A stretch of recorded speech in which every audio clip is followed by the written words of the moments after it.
প্রকাশ্যে অপ্রকাশ্যে গোপনে যা আমল করেছে আমি আল্লাহ সব কিছু দেখি। এমনকি ওয়া ইন্না আলাইকুম লাহাফিজিনা কিরামান কাতিবিন, সম্মানিত লেখক আমি তোমার ডানে বামে নিযুক্ত করে দিয়েছি, তোমার আমল নামাগুলো লিখতেছে।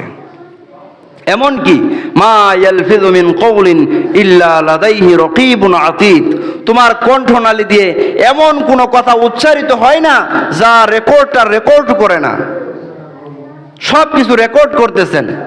আল্লাহর নবী একদিন হাসতেছেন, একটু মুস্কি হাসতেছেন। সাহাবায়ে কেরাম জিজ্ঞাসা করলেন, ইয়া রাসূলুল্লাহ, ইয়া হাবিবাল্লাহ, আপনি হাসতেছেন কেন?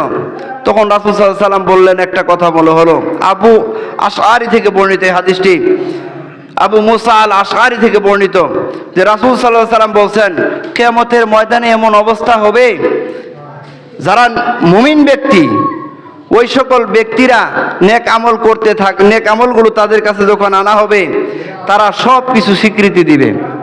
কিন্তু মুনাফিক যারা, ওই সকল ব্যক্তির কর্মকাণ্ডগুলো যখন আনা হবে, তাদের সামনে পেশ করা হবে এবং তাদের কার্যকলাপগুলো যখন বিবৃতি করা হবে, বলা হবে ইকরা কিতাবাকা, তুমি তোমার আমলনামাটা পড়ো, তখন সে পড়তে থাকবে। নেক আমলগুলো যা করছে এগুলো পড়বে, বদ আমলগুলো এগুলো বাদ দিবে। এমনকি আল্লাহ তাআলার সঙ্গে বাক বিতণ্ডতায় লিপ্ত হবে, আল্লাহর সঙ্গে তর্কে লিপ্ত হয়ে যাবে যে রব্বুল আলামিন, আমি এই কাজগুলো করি নাই, এই অপরাধগুলো আমি করি নাই, জেনা ব্যভিচার এগুলো আমি করি নাই। তখন আল্লাহ রব্বুল আলামিন বলছেন যে আল-ইয়াওমা নাখতিমু আলা আফওয়াহিহিম ওয়া তুকাল্লিমুনা আইদিহিম ওয়া তাশহাদু আরজুলুহুম বিমা কানু ইয়াকসিবুন, আজ আমি তাদের জবানটাকে বন্ধ করে দিব, তাদের মুখটা বন্ধ করে দিব, সেই মুহূর্তে সে আর কথা বলতে পারবে না। ওয়া তুকাল্লিমুনা আইদিহিম, তাদের হাত আমি আল্লাহর সঙ্গে কথা বলবে।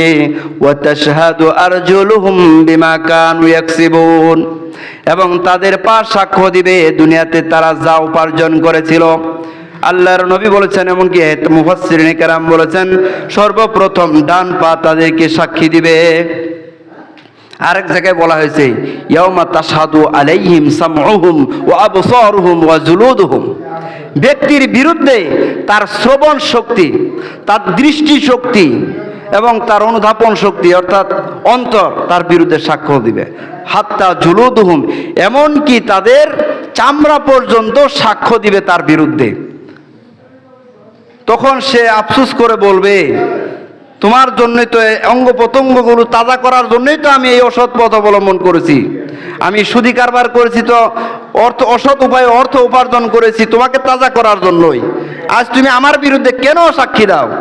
তখন বলবে যে এগুলো আল্লাহ তাআলা জবান খুলে দিয়েছেন, আমার বলার কোনো সাধ্য নেই, আমার নিজের কোনো ক্ষমতা নেই, একমাত্র এই অঙ্গ প্রত্যঙ্গগুলোই বলবে যে এগুলো আনতাকানাল্লাহুল্লাযী আনতাকা কুল্লা শাইইন, যে আল্লাহ মানুষের কথা বলার ক্ষমতা রাখেন, কথা বলার সক্ষমতা তৈরি করেন, ওই আল্লাহ আমাকে কথা বলার সক্ষমতা দিয়েছে, এখানে আমার কোনো বলার কিছু নাই।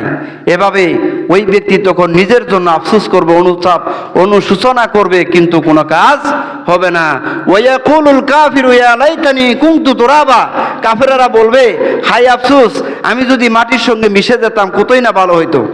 কেননা আমরা মানুষ আর জিন ছাড়া যত মাখলুক আছে দুনিয়াতে, একটা শিং বিশিষ্ট গরু আর একটা শিংবিহীন গরুকে একটা গোতা দেওয়ার কারণে ওই শিংবিহীন গরুর যে একটা কষ্ট, কাল কিয়ামতের ময়দানে ওই শিংবিহীন গরুটাকে শিং বিশিষ্ট করে উঠাবেন এবং যে গরুটার শিং ছিল সেটা শিংবিহীন অবস্থায় উঠবে।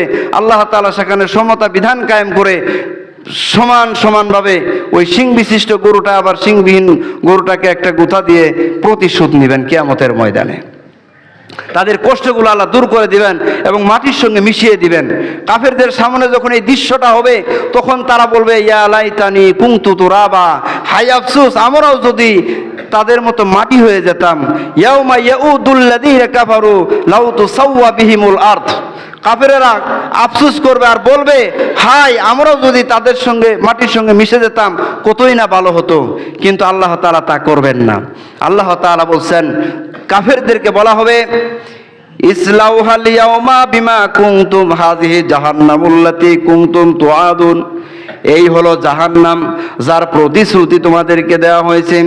ইসলাউহাল ইয়াউমা বিমা কুনতুম তাকফুরুন, এবং তোমরা এখানে প্রবেশ করো দুনিয়াতে যে কুফরি করেছিলা, আমি আল্লাহর বিধানকে মেনে নেও নাই, আমি আল্লাহর বিধানকে অবাধ্য হিসেবে আমি